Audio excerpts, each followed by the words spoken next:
Assalamualaikum warahmatullahi wabarakatuh. Ketika berusia 30 tahun, Nabi Isa baru diangkat menjadi Rasul oleh Allah. Namun, sebagai Nabi, meskipun umurnya masih muda, dia sangat bijaksana dan arif.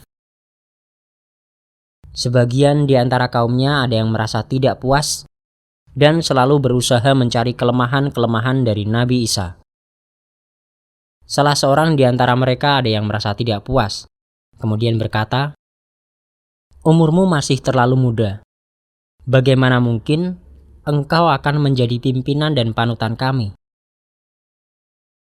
Nabi Isa dengan tenang menjawab,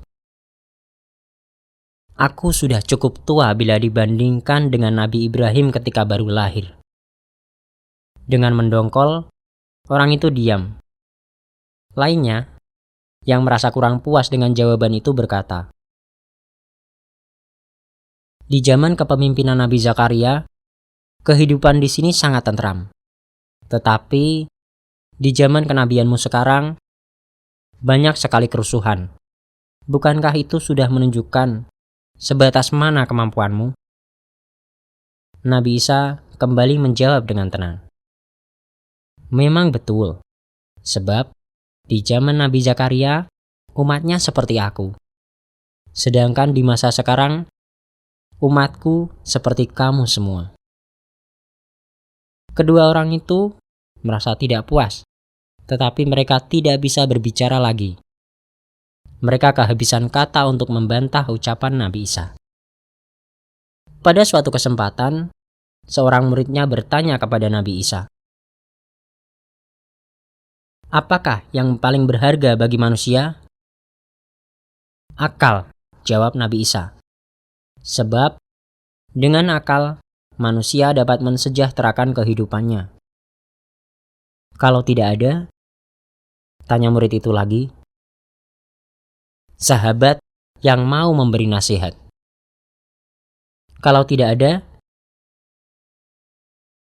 "Harta yang halal dan dapat dibanggakan." "Kalau tidak ada?" "Diam." "Kalau tidak bisa diam?" "Mati." Manusia jika tidak punya apa-apa tetapi tidak bisa diam juga, biasanya mulutnya hanya dipakai untuk mengeluh dan dengki. Nah, demikianlah cara Nabi Isa memberikan pengertian kepada murid-muridnya, juga terhadap para sahabatnya yang disebut Khawari. Nabi Isa pada suatu hari bertanya kepada para sahabatnya,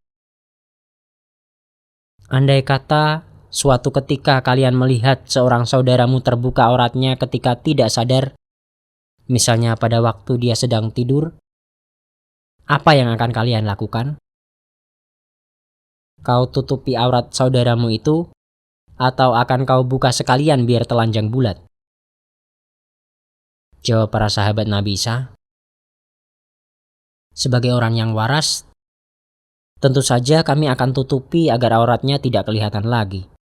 Masa akan kami buka agar telanjang bulat?"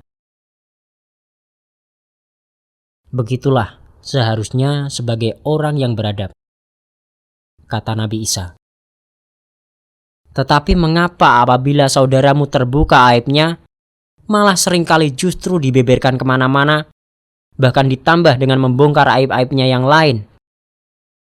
Apakah hal itu tidak berarti sama dengan menelanjangi saudaramu sendiri di muka umum? Bila seseorang telah dibentang-bentangkan seluruh aibnya di muka umum, biasanya akan menjadi nekat di dalam maksiat, serta akan malu untuk kembali kepada masyarakat yang sopan. Karena itu, janganlah suka membongkar aib orang lain, apalagi membeberkannya hingga meluas kemana-mana. Orang yang memiliki aib seharusnya diberi peringatan secara bijaksana agar dia mau bertobat." Wassalamualaikum warahmatullahi wabarakatuh.